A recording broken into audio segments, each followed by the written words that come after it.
I figure a good movie collection ought to have some basic standards. My personal opinion, for example.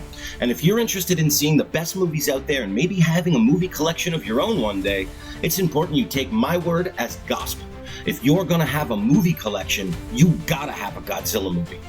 Now, I feel it would be cheap to make this video about my actual answer. I get that in a debate on paper and discussing legendary milestones of film, one is expected to say that the first Godzilla movie in the franchise is objectively the best of them all.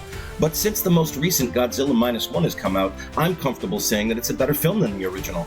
The first Godzilla movie just might be more culturally significant, but it came out over 70 years ago and I've seen it less times than -1, which came out last year.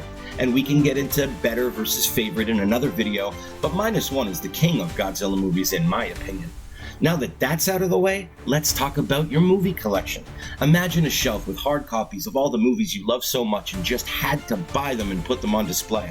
A friend comes over to watch a film, and they peruse your flicks. Something catches their eye, and they pull out a Godzilla movie, hand it to you and say, "What the hell is this?"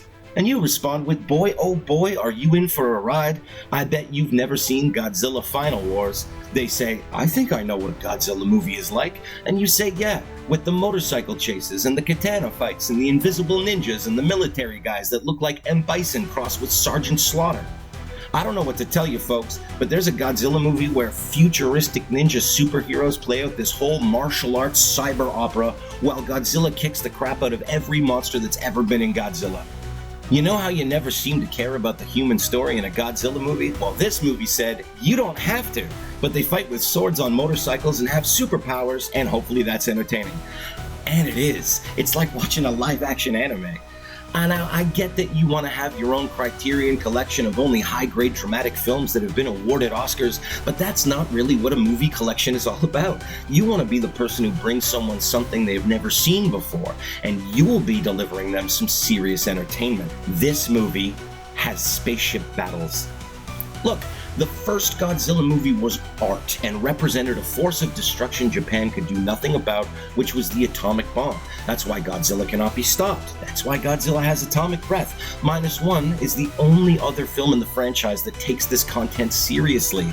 A case could be made for Shin Godzilla, but listen, people sometimes don't want to watch a Godzilla movie because mostly it's ridiculous. If you look at 90% of the films in the franchise, ridiculous.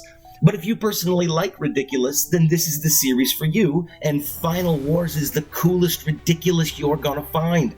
Even longtime fans of Godzilla seem to be unaware of this ridiculous film. And that's why this is the one that you need in your collection. If you're gonna have a movie collection, you gotta have a Godzilla movie. And Final Wars is that Godzilla movie.